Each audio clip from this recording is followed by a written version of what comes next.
ਸਤਿ ਸ਼੍ਰੀ ਅਕਾਲ ਜੀ ਦੋਸਤੋ, ਇਹ ਜੋ ਅੱਜ ਦੀ ਕਹਾਣੀ ਮੈਂ ਸੁਣਾਉਣ ਜਾ ਰਹੀ ਹਾਂ, ਇਸ ਨੂੰ ਸੁਣ ਕੇ ਤੁਹਾਡੇ ਰੌਂਗਟੇ ਖੜੇ ਹੋ ਜਾਣਗੇ ਅਤੇ ਅੱਖਾਂ ਵਿੱਚੋਂ ਹੰਝੂ ਰੁਕਣ ਦਾ ਨਾਮ ਨਹੀਂ ਲੈਣਗੇ। ਇਹ ਕਹਾਣੀ ਇੱਕ ਅਜਿਹੀ ਲੜਕੀ ਦੀ ਹੈ ਜਿਸ ਨੇ 4 ਸਾਲ ਦੀ ਉਮਰ ਵਿੱਚ ਹੀ ਆਪਣੇ ਪਿਤਾ ਨੂੰ ਖੋ ਦਿੱਤਾ ਅਤੇ ਮਾੜੀ ਕਿਸਮਤ ਨੇ ਬਚਪਨ ਤੋਂ ਹੀ ਉਸ ਦੀ ਜ਼ਿੰਦਗੀ ਵਿੱਚ ਦਸਤਕ ਦੇਣੀ ਸ਼ੁਰੂ ਕਰ ਦਿੱਤੀ। ਪ੍ਰੀਤੀ ਜ਼ਿੰਦਗੀ ਦੀ ਜੰਗ ਨਾਲ ਰੋਜ਼ ਲੜਦੀ, ਰੋਜ਼ ਮਰਦੀ, ਫਿਰ ਵੀ ਉਸਨੇ ਹਾਰ ਨਹੀਂ ਮੰਨੀ। ਉਸਦੇ ਪਿਤਾ ਦੀ ਮੌਤ ਹੁੰਦੇ ਹੀ ਉਹਦੀ ਮਾਂ ਕੋਲ ਕਮਾਉਣ ਦਾ ਕੋਈ ਜ਼ਰੀਆ ਨਹੀਂ ਸੀ। ਇਸ ਲਈ ਉਸ ਦੀ ਮਾਂ ਨੇ ਉਸ ਨੂੰ ਅਨਾਥ ਆਸ਼ਰਮ ਵਿੱਚ ਛੱਡ ਦਿੱਤਾ ਅਤੇ ਆਪਣੀਆਂ ਜ਼ਿੰਮੇਵਾਰੀਆਂ ਤੋਂ ਪੱਲਾ ਝਾੜ ਲਿਆ, ਇਹ ਕਹਿੰਦੇ ਹੋਏ ਕਿ ਮੈਂ ਉਸ ਨੂੰ ਇਕੱਲੀ ਨਹੀਂ ਪਾਲ ਸਕਦੀ। ਅਨਾਥ ਆਸ਼ਰਮ ਵਿੱਚ ਰਹਿੰਦਿਆਂ ਹੀ ਪ੍ਰੀਤੀ ਨੇ ਆਪਣੀ ਸਾਰੀ ਸਿੱਖਿਆ ਪੂਰੀ ਕੀਤੀ। 12ਵੀਂ ਤੱਕ ਦੀ ਪੜ੍ਹਾਈ ਪੂਰੀ ਕਰਨ ਤੋਂ ਬਾਅਦ ਜਦੋਂ ਪ੍ਰੀਤੀ ਥੋੜੀ ਸਿਆਣੀ ਹੋ ਗਈ ਤਾਂ ਅਨਾਥ ਆਸ਼ਰਮ ਵਾਲਿਆਂ ਨੇ ਪ੍ਰੀਤੀ ਨੂੰ ਉਹਦੀ ਮਾਂ ਨੂੰ ਸੌਂਪ ਦਿੱਤਾ। ਉਸ ਸਮੇਂ ਉਹਦੀ ਉਮਰ 18 ਸਾਲ ਦੀ ਸੀ। 2 ਮਹੀਨਿਆਂ ਵਿੱਚ ਹੀ ਪ੍ਰੀਤੀ ਦੀ ਜ਼ਿੰਦਗੀ ਆਪਣੀ ਮਾਂ ਦੇ ਨਾਲ ਜਿਵੇਂ ਨਰਕ ਜਿਹੀ ਬਣ ਗਈ ਅਤੇ ਉਸ ਦੀ ਮਾਂ ਹਮੇਸ਼ਾ ਉਸ ਨਾਲ ਉਸ ਗੱਲ ਦਾ ਗੁੱਸਾ ਕੱਢਦੀ ਰਹਿੰਦੀ ਕਿ ਉਹ ਉਸ ਦੀ ਵਜ੍ਹਾ ਨਾਲ ਵਿਧਵਾ ਹੋ ਗਈ। ਤੂੰ ਅਪਸ਼ਗਨੀ ਹੈ, ਕੁਲੱਛਣੀ ਹੈ। ਹਰ ਸਮੇਂ ਆਪਣੀ ਸਕੀ ਬੇਟੀ ਤੋਂ ਕੰਮ ਕਰਵਾਉਣਾ, ਟੌਰਚਰ ਕਰਨਾ ਅਤੇ ਵਿਆਹ ਦੇ ਲਈ ਜ਼ਬਰਦਸਤੀ ਕਰਨਾ ਉਹਦੀ ਆਦਤ ਜਿਹੀ ਬਣ ਗਈ ਸੀ। ਪਰ ਪ੍ਰੀਤੀ ਨੂੰ ਉਸ ਸਮੇਂ ਵਿਆਹ ਵਿੱਚ ਕੋਈ ਦਿਲਚਸਪੀ ਨਹੀਂ ਸੀ। ਉਹ ਫੈਸ਼ਨ ਡਿਜ਼ਾਈਨਿੰਗ ਦਾ ਕੋਰਸ ਕਰਨਾ ਚਾਹੁੰਦੀ ਸੀ ਅਤੇ ਆਪਣੇ ਪੈਰਾਂ ਉੱਪਰ ਖੜੇ ਹੋ ਕੇ ਕੁਝ ਹਾਸਲ ਕਰਨਾ ਚਾਹੁੰਦੀ ਸੀ। ਉਸ ਦੀ ਮਾਂ ਕੋਰਸ ਦੇ ਹਮੇਸ਼ਾ ਖਿਲਾਫ ਸੀ ਕਿਉਂਕਿ ਉਸ ਨੂੰ ਇਹ ਕੰਮ ਛੋਟਾ ਅਤੇ ਦਰਜੀਆਂ ਵਾਲਾ ਲੱਗਦਾ ਸੀ। ਉਹ ਸੋਚਦੀ ਸੀ ਕਿ ਜਲਦ ਤੋਂ ਜਲਦ ਮੈਂ ਇਹਦਾ ਵਿਆਹ ਕਰ ਦੇਵਾਂ। ਸਮਾਂ ਗੁਜ਼ਰਦਾ ਚਲਾ ਗਿਆ ਅਤੇ ਪ੍ਰੀਤੀ ਆਪਣੀ ਮਾਂ ਨੂੰ ਸਮਝਾਉਣ ਵਿੱਚ ਕਾਮਯਾਬ ਹੋ ਗਈ। ਉਹਦੀ ਮਾਂ ਮੰਨ ਗਈ ਅਤੇ ਉਸ ਦਾ ਫੈਸ਼ਨ ਡਿਜ਼ਾਈਨਿੰਗ ਕਲਾਸ ਵਿੱਚ ਐਡਮਿਸ਼ਨ ਕਰਵਾ ਦਿੱਤਾ।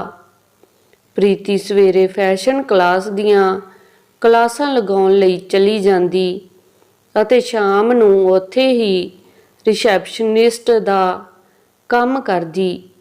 ਉੱਥੋਂ ਉਸ ਨੂੰ ਜੋ ਵੀ ਸੈਲਰੀ ਮਿਲਦੀ ਉਹ ਆਪਣੀ ਸਾਰੀ ਸੈਲਰੀ ਆਪਣੀ ਫੈਸ਼ਨ ਡਿਜ਼ਾਈਨਿੰਗ ਕਲਾਸ ਦੀ ਫੀਸ ਲਈ ਜਮ੍ਹਾਂ ਕਰ ਦਿੰਦੀ। ਉੱਥੇ ਕੰਮ ਕਰਦਿਆਂ ਉਹਦੀ ਮੁਲਾਕਾਤ ਇੱਕ ਮਨਿੰਦਰ ਨਾਂ ਦੇ ਮੁੰਡੇ ਨਾਲ ਹੋਈ ਜੋ ਪ੍ਰੀਤੀ ਨੂੰ ਬਹੁਤ ਚੰਗੀ ਤਰ੍ਹਾਂ ਸਮਝਦਾ ਸੀ। ਦੋਵੇਂ ਰਿਲੇਸ਼ਨਸ਼ਿਪ ਵਿੱਚ ਆ ਗਏ। ਪ੍ਰੀਤੀ ਨੂੰ ਪਹਿਲੀ ਵਾਰ ਜ਼ਿੰਦਗੀ ਵਿੱਚ ਕਿਸੇ ਦਾ ਸੱਚਾ ਸਾਥ ਮਿਲਿਆ ਤਾਂ ਉਸ ਨੂੰ ਬਹੁਤ ਵਧੀਆ ਲੱਗਿਆ। ਹੁਣ ਤੱਕ ਇਸ ਦੁਨੀਆ ਵਿੱਚ ਉਹ ਆਪਣੇ ਆਪ ਨੂੰ ਇਕੱਲਾ ਮਹਿਸੂਸ ਕਰਦੀ ਆਈ ਸੀ। ਪ੍ਰੀਤੀ ਅਤੇ ਮਨਿੰਦਰ ਨੇ ਆਪਣੇ ਮਾਤਾ-ਪਿਤਾ ਨੂੰ ਕੋਰਟ ਮੈਰਿਜ ਕਰਵਾਉਣ ਲਈ ਮਨਾ ਲਿਆ। ਉਸ ਸਮੇਂ ਪ੍ਰੀਤੀ ਕੇਵਲ 19 ਸਾਲ ਦੀ ਸੀ। ਜਦੋਂ ਉਹ ਮਨਿੰਦਰ ਨਾਲ ਵਿਆਹ ਕਰਵਾ ਕੇ ਉਹਦੇ ਘਰ ਪਹੁੰਚੀ ਤਾਂ ਉਹ ਆਪਣੇ ਆਪ ਨੂੰ ਦੁਨੀਆ ਦੀ ਸਭ ਤੋਂ ਭਾਗਾਂ ਵਾਲੀ ਕੁੜੀ ਸਮਝ ਰਹੀ ਸੀ। ਉਹ ਪਲ ਉਹਦੀ ਜ਼ਿੰਦਗੀ ਦੀ ਯਾਦਗਾਰ ਪਲਾਂ ਵਿੱਚੋਂ ਇੱਕ ਸੀ। ਦੋਵੇਂ ਇੱਕ ਦੂਜੇ ਦਾ ਪਿਆਰ ਪਾ ਕੇ ਬਹੁਤ ਖੁਸ਼ ਸਨ। ਇੰਨਾ ਜ਼ਿਆਦਾ ਪਿਆਰ ਕਰਨ ਵਾਲਾ ਤੇ ਕੇਅਰ ਕਰਨ ਵਾਲਾ ਪਤੀ ਜੋ ਮਿਲ ਜਾਣ ਕਰਕੇ ਪ੍ਰੀਤੀ ਦੇ ਤਾਂ ਹੁਣ ਖੰਭ ਲੱਗ ਗਏ ਸਨ। ਉਸ ਦਾ ਦਿਲ ਆਸਮਾਨ ਵਿੱਚ ਉੱਡਣ ਨੂੰ ਕਰਦਾ ਸੀ। ਪਰ ਇਹ ਖੁਸ਼ੀਆਂ ਉਸ ਦੀ ਜ਼ਿੰਦਗੀ ਵਿੱਚ ਬਿਜਲੀ ਦੀ ਤਰ੍ਹਾਂ ਆਈਆਂ ਅਤੇ ਇੱਕੋ ਝਟਕੇ ਵਿੱਚ ਹੀ ਸਭ ਚਲੀਆਂ ਗਈਆਂ। ਜਦੋਂ ਉਹ 7 ਮਹੀਨਿਆਂ ਦੀ ਗਰਭਵਤੀ ਸੀ ਤਾਂ ਉਦੋਂ ਉਸ ਦੇ ਪਤੀ ਮਨਿੰਦਰ ਦੀ ਇੱਕ ਰੋਡ ਐਕਸੀਡੈਂਟ ਵਿੱਚ ਮੌਤ ਹੋ ਗਈ। ਉਹ ਅੰਦਰ ਤੋਂ ਪੂਰੀ ਤਰ੍ਹਾਂ ਟੁੱਟ ਚੁੱਕੀ ਸੀ। ਉਸ ਦੇ ਹੰਝੂ ਰੁਕਣ ਦਾ ਨਾਮ ਨਹੀਂ ਲੈ ਰਹੇ ਸਨ। ਉਸ ਦੀ ਸੱਸ ਨੇ ਉਸ ਨੂੰ ਇਹ ਕਹਿ ਕੇ ਘਰੋਂ ਕੱਢ ਦਿੱਤਾ ਕਿ ਤੇਰੇ ਪੈਰ ਅਸ਼ੁੱਭ ਹਨ। ਫਿਰ ਇਹੋ ਜਿਹੀ ਹਾਲਤ ਵਿੱਚ ਪ੍ਰੀਤੀ ਆਪਣੇ ਘਰ ਆਪਣੀ ਮਾਂ ਕੋਲ ਪਹੁੰਚੀ ਅਤੇ ਕਿਹਾ, ਮਾਂ, ਮੈਨੂੰ ਤੇਰੇ ਸਹਾਰੇ ਦੀ ਬਹੁਤ ਲੋੜ ਆ, ਮੈਂ ਹੁਣ ਕੀ ਕਰਾਂ।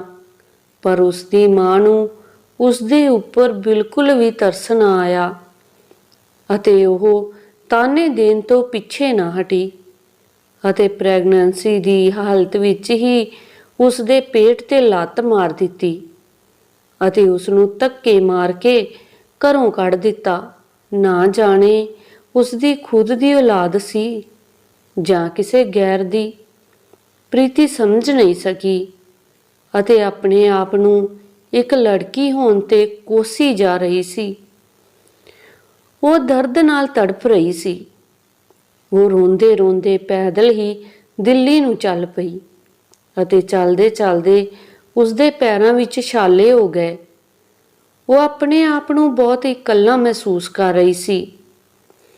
ਉਸਦੇ ਕੋਲ ਖਾਣ ਦੇ ਲਈ ਕੁਝ ਵੀ ਨਹੀਂ ਸੀ, ਨਾ ਹੀ ਰਹਿਣ ਲਈ ਘਰ।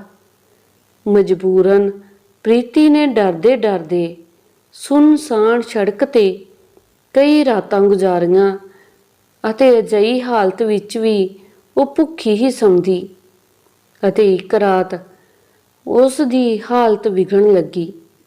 ਫਿਰ ਉਸ ਨੂੰ ਬਲੀਡਿੰਗ ਦਿਸਣ ਲੱਗੀ। ਫਿਰ ਉਹ ਅਜਿਹੀ ਹਾਲਤ ਵਿੱਚ ਹੀ ਤੜਫਦੇ ਤੜਫਦੇ ਹਸਪਤਾਲ ਪਹੁੰਚੀ। ਪਰ ਬਿਨਾਂ ਬੱਚੇ ਦੇ ਪਿਤਾ ਦੇ ਉਸ 19 ਸਾਲ ਦੀ ਲੜਕੀ ਨੂੰ ਕੋਈ ਵੀ ਹਸਪਤਾਲ ਵਿੱਚ ਭਰਤੀ ਨਹੀਂ ਕਰ ਰਿਹਾ ਸੀ। ਸਵੇਰ 8 ਵਜੇ ਦੀ ਗਈ ਅਤੇ ਰਾਤ ਹੋ ਗਈ ਸੀ। ਉਹ ਵੀਲ ਚੇਅਰ ਤੇ ਬੈਠੀ ਸੀ। ਉੱਪਰ ਤੋਂ ਥੱਲੇ ਅਤੇ ਫਿਰ ਤੋਂ ਥੱਲੇ ਤੋਂ ਉੱਪਰ ਉਸ ਨਾਲ ਇਹੀ ਹੁੰਦਾ ਰਿਹਾ। ਹੁਣ ਉਹ ਪੂਰੀ ਖੂਨ ਖੂਨ ਹੋ ਚੁੱਕੀ ਸੀ। ਇਹ ਸਭ ਤੋਂ ਦਰਦਨਾਕ ਪਲ ਸੀ। ਹਸਪਤਾਲ ਦੇ ਸਟਾਫ ਨੂੰ ਲੱਗ ਰਿਹਾ ਸੀ ਕਿ ਇਹ ਕਿਹੋ ਜਿਹੀ ਲੜਕੀ ਹੈ, 19 ਸਾਲ ਦੇ ਬਿਨਾਂ ਬਾਪ ਤੋਂ ਡਿਲੀਵਰੀ ਲਈ ਇੱਥੇ ਆ ਗਈ। ਕਿਸ ਦਾ ਬੱਚਾ ਹੈ? ਕਿਉਂਕਿ ਜਦੋਂ ਤੱਕ ਔਰਤ ਦੇ ਨਾਲ ਉਸ ਦਾ ਪਤੀ ਨਹੀਂ ਹੁੰਦਾ, ਉਸ ਨੂੰ ਬਹੁਤ ਸਾਰੇ ਤਾਨੇ ਸੁਣਨ ਨੂੰ ਮਿਲਦੇ ਹਨ। ਫਿਰ ਰਾਤ ਨੂੰ ਕਿਸੇ ਤਰ੍ਹਾਂ ਇੱਕ ਡਾਕਟਰ ਨੇ ਉਸ ਦੀ ਡਿਲੀਵਰੀ ਕਰਵਾਈ। ਉਸ ਨੇ ਇੱਕ ਪਿਆਰੀ ਜਿਹੀ ਬੱਚੀ ਨੂੰ ਜਨਮ ਦਿੱਤਾ। ਜਦੋਂ ਉਸ ਨੇ ਆਪਣੀ ਬੱਚੀ ਨੂੰ ਗੋਦ ਵਿੱਚ ਲਿਆ ਤਾਂ ਉਹ ਖੁਸ਼ੀ ਨਾਲ ਰੋਣ ਲੱਗੀ, ਕਿਉਂਕਿ ਜਦੋਂ ਪ੍ਰੈਗਨੈਂਟ ਸੀ ਤਾਂ ਸਾਰੇ ਇਹੀ ਕਹਿੰਦੇ ਸੀ ਕਿ ਕਿਸ ਦਾ ਪਾਪ ਲੈ ਕੇ ਘੁੰਮ ਰਹੀ ਹੈ, ਇਸ ਬੱਚੇ ਨੂੰ ਗਿਰਾ ਦੇ। ਜੇ ਬੱਚਾ ਹੋਇਆ ਤਾਂ ਵੇਚ ਦੇਣਾ ਜਾਂ ਫਿਰ ਜਿਸ ਕੋਲ ਔਲਾਦ ਨਹੀਂ ਹੈ ਉਸ ਨੂੰ ਦੇ ਦੇਣਾ। ਪਰ ਪ੍ਰੀਤੀ ਨੇ ਸੋਚ ਲਿਆ ਸੀ ਕਿ ਉਹ ਇਸ ਬੱਚੀ ਨੂੰ ਇਕੱਲੀ ਹੀ ਪਾਲੇਗੀ। ਅਜੇ ਵੀ ਉਸ ਦੇ ਦੁੱਖ ਦਰਦ ਘੱਟ ਨਹੀਂ ਹੋਏ ਸਨ। ਉਹ ਆਪਣੀ ਬੱਚੀ ਨੂੰ ਲੈ ਕੇ ਇੱਕ ਕਿਰਾਏ ਦੇ ਮਕਾਨ ਵਿੱਚ ਰਹਿਣ ਲੱਗੀ। ਪਰ ਕੁਝ ਸਮੇਂ ਬਾਅਦ ਹੀ ਮਕਾਨ ਮਾਲਕ ਦੀ ਮੌਤ ਹੋ ਗਈ। ਇਸ ਲਈ ਉਸ ਨੂੰ ਇਹ ਘਰ ਖਾਲੀ ਕਰਨਾ ਪਿਆ। ਪਰ ਉੱਥੇ ਹੀ ਰਹਿ ਰਹੀ ਇੱਕ ਔਰਤ ਨੇ ਉਸ ਨੂੰ ਸਹਾਰਾ ਦਿੱਤਾ। ਜਦੋਂ ਪ੍ਰੀਤੀ ਕੁਝ ਦਿਨ ਉੱਥੇ ਰਹੀ ਤਾਂ ਕੁਝ ਦਿਨ ਰਹਿਣ ਤੋਂ ਬਾਅਦ ਉਹ ਔਰਤ ਵੀ ਆਪਣੀ ਅਸਲੀ ਔਕਾਤ ਤੇ ਆ ਗਈ ਅਤੇ ਉਸਨੇ ਕਿਹਾ ਕਿ ਜੇਕਰ ਇੱਥੇ ਰਹਿਣਾ ਹੈ ਤਾਂ ਉਹਨੂੰ ਕਾਲ ਗਰਲ ਦਾ ਕੰਮ ਕਰਨਾ ਪਵੇਗਾ ਅਤੇ ਸਾਰੇ ਪੈਸੇ ਕਮਾ ਕੇ ਮੈਨੂੰ ਦੇਣੇ ਪੈਣਗੇ। ਪ੍ਰੀਤੀ ਹੁਣ ਨਵੀਂ ਮੁਸੀਬਤ ਵਿੱਚ ਫਸ ਗਈ। ਪ੍ਰੀਤੀ ਅੱਧੀ ਰਾਤ ਨੂੰ ਉਸ ਔਰਤ ਦੇ ਸੌਂ ਜਾਣ ਤੋਂ ਬਾਅਦ ਆਪਣੀ ਬੇਟੀ ਦੇ ਨਾਲ ਉਸ ਮਕਾਨ ਵਿੱਚੋਂ ਭੱਜ ਗਈ। ਹੁਣ ਪ੍ਰੀਤੀ ਉੱਥੋਂ ਉਹ ਮਕਾਨ ਛੱਡ ਕੇ ਭੱਜ ਤਾਂ ਆਈ ਸੀ, ਪਰ ਇਹ ਨਹੀਂ ਪਤਾ ਸੀ ਕਿ ਹੁਣ ਜਾਣਾ ਕਿੱਥੇ ਹੈ। ਫਿਰ ਦਿੱਲੀ ਵਿੱਚ ਹੀ ਉਸ ਨੂੰ ਇੱਕ ਅਨਾਥ ਆਸ਼ਰਮ ਵਾਲੀ ਦੀਦੀ ਮਿਲੀ ਜੋ ਪ੍ਰੀਤੀ ਨੂੰ ਜਾਣਦੀ ਸੀ। ਪ੍ਰੀਤੀ ਨੇ ਉਸ ਨੂੰ ਮਦਦ ਦੀ ਗੁਹਾਰ ਲਗਾਈ ਕਿ ਉਸ ਨੂੰ ਇੱਕ ਮਕਾਨ ਦੀ ਜ਼ਰੂਰਤ ਹੈ ਅਤੇ ਉਹ ਕਿਰਾਏ ਦੇ ਪੈਸੇ ਵੀ ਭਰ ਦੇਵੇਗੀ। ਬਸ ਰਹਿਣ ਲਈ ਜਗ੍ਹਾ ਦੇ ਦਿਓ। ਉਸ ਸਮੇਂ ਪ੍ਰੀਤੀ ਤੇ ਮੁਸੀਬਤਾਂ ਦਾ ਹੜ੍ਹ ਆ ਗਿਆ ਸੀ। ਉਹਦੀ 3 ਮਹੀਨਿਆਂ ਦੀ ਬੱਚੀ ਨੂੰ ਉਸ ਸਮੇਂ ਆਪਣੀ ਮਾਂ ਦੀ ਸਭ ਤੋਂ ਜ਼ਿਆਦਾ ਜ਼ਰੂਰਤ ਸੀ, ਪਰ ਉਸਨੇ ਹਾਰ ਨਹੀਂ ਮੰਨੀ। ਉਸਨੇ ਆਪਣੀ ਬੇਟੀ ਲਈ ਇੱਕ ਨੌਕਰੀ ਦੇਖ ਲਈ ਅਤੇ ਉਹ ਬੱਚੀ ਨੂੰ ਛੱਡ ਕੇ ਆਪਣੀ ਜੌਬ ਕਰਨ ਲਈ ਚਲੀ ਜਾਂਦੀ। ਉੱਥੋਂ ਸ਼ਾਮ ਨੂੰ ਆਉਣ ਤੋਂ ਬਾਅਦ ਆਪਣੀ ਬੇਟੀ ਦੇ ਨਾਲ ਸਮਾਂ ਬਿਤਾਉਂਦੀ। ਹੁਣ ਪ੍ਰੀਤੀ ਦਾ ਡੇਲੀ ਰੁਟੀਨ ਬਣ ਗਿਆ। 3-4 ਮਹੀਨੇ ਜੌਬ ਕਰਨ ਤੋਂ ਬਾਅਦ ਜੋ ਥੋੜੀ ਬਹੁਤੀ ਸੇਵਿੰਗ ਕੀਤੀ ਸੀ, ਉਸਨੇ ਦੁਬਾਰਾ ਤੋਂ ਫੈਸ਼ਨ ਡਿਜ਼ਾਈਨਿੰਗ ਕਲਾਸ ਵਿੱਚ ਐਡਮਿਸ਼ਨ ਲੈ ਲਈ। ਕਲਾਸਾਂ ਲਗਾਉਣ ਦੇ ਨਾਲ ਉਸ ਨੂੰ ਇਕੱਠੇ ਬਹੁਤ ਸਾਰੇ ਕੰਮ ਕਰਨੇ ਪੈਂਦੇ ਸਨ। ਆਪਣੀ ਬੇਟੀ ਨੂੰ ਪਾਲਣਾ, ਜੌਬ ਕਰਨਾ, ਡਿਜ਼ਾਈਨਿੰਗ ਕੋਰਸ ਸਿੱਖਣਾ। ਉਸ ਸਮੇਂ ਕੋਵਿਡ-19 ਦਾ ਕਹਿਰ ਸਾਰੀ ਦੁਨੀਆ ਵਿੱਚ ਪੂਰੇ ਜ਼ੋਰਾਂ ਨਾਲ ਫੈਲਿਆ ਹੋਇਆ ਸੀ। ਉਸ ਸਮੇਂ ਪ੍ਰੀਤੀ ਨੇ ਬੜੇ ਤੂਫਾਨਾਂ ਦਾ ਸਾਹਮਣਾ ਕੀਤਾ। ਹਾਲਾਂਕਿ ਉਸ ਸਮੇਂ ਪੂਰੀ ਦੁਨੀਆ ਵਿੱਚ ਉਥਲ-ਪੁਥਲ ਮੱਚਿਆ ਹੋਇਆ ਸੀ। ਕੋਵਿਡ ਦੇ ਦੌਰਾਨ ਪ੍ਰੀਤੀ ਦੀ ਜੌਬ ਵੀ ਛੁੱਟ ਗਈ ਤੇ ਹੁਣ ਉਸ ਦੇ ਹੱਥ ਵਿੱਚ ਇੱਕ ਵੀ ਪੈਸਾ ਨਹੀਂ ਸੀ। ਜਿੱਥੇ ਉਹ ਰਹਿੰਦੀ ਸੀ, ਉਹ ਦੀਦੀ ਵੀ ਉਸ ਨੂੰ ਫੋਰਸ ਕਰਦੀ ਕਿ ਪੈਸੇ ਚਾਹੀਦੇ ਹਨ। ਫਿਰ ਉਸ ਨੂੰ ਦੀਦੀ ਨੇ ਉੱਥੋਂ ਦਾ ਘਰ ਖਾਲੀ ਕਰਨ ਲਈ ਕਿਹਾ। ਉਹ ਕਹਿੰਦੇ ਹਨ ਕਿ ਪੈਸਾ ਹੀ ਸਾਰੇ ਰਿਸ਼ਤਿਆਂ ਨੂੰ ਬੰਨ੍ਹ ਕੇ ਰੱਖਦਾ ਹੈ। ਪੈਸਾ ਨਹੀਂ ਤਾਂ ਕੁਝ ਵੀ ਨਹੀਂ ਹੈ।